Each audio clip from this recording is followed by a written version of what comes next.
Assalamualaikum warahmatullahi wabarakatuh. Nama saya Muhammad Ramharian Dika dari kelas 10 MIPA 4. Hari ini saya akan membacakan sebuah teks biografi tentang seorang tokoh yaitu Pangeran Diponegoro. Pangeran Diponegoro lahir di Yogyakarta pada tanggal 11 November 1785. Beliau merupakan anak dari seorang ibu yang bernama R.A. Mangkarawati. Beliau juga merupakan seorang anak dari ayahnya yaitu Raden Mas Suraja. Beliau memiliki nama Islam yaitu Abdul Hamid pada saat itu. Di masanya, beliau dikenal sebagai orang yang cukup cerdas karena beliau gemar membaca dan juga ahli dalam bidang hukum Islam Jawa.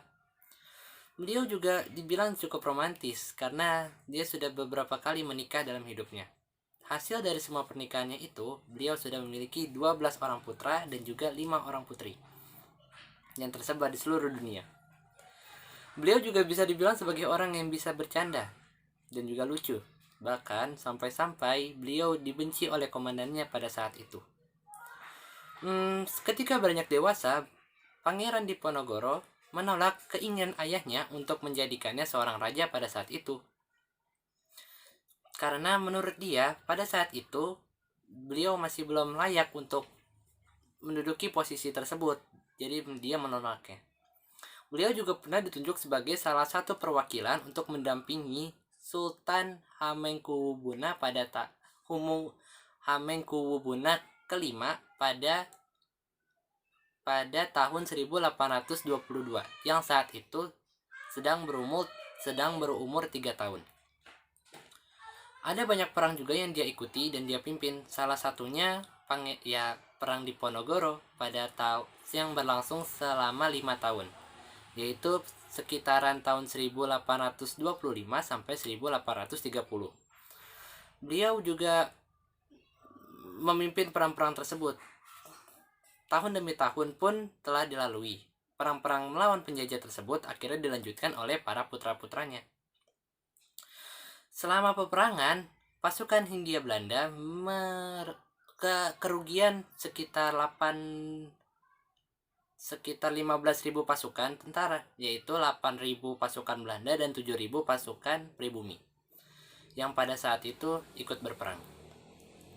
Akhirnya pada tanggal 8 Januari 1855, Pangeran Diponegoro pun meninggal dunia. Yaitu kejadian tersebut terjadi pada sekitaran pukul 6.30 pagi. Untuk mengenang jasa-jasa dari Pangeran Diponegoro yang waktu itu melawan penjajahan Hindia Belanda, beliau kota-kota besar mulai membangun universitas dan juga stadion-stadion atas namanya.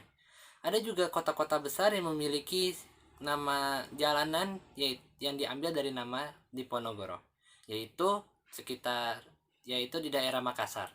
Ada jalan Diponegoro. Stadion-stadion pun diberi nama oleh namanya dan juga banyak universitas yang diberi namanya juga pakai Pangeran Diponegoro pada saat itu.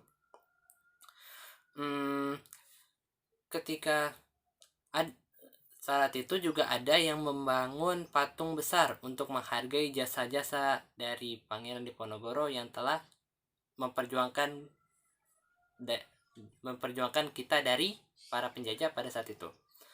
Mungkin cukup sekian dari saya. Untuk kurang lebihnya saya mohon maaf yang sebesar-besarnya. Akhirul kalam, wassalamualaikum warahmatullahi wabarakatuh.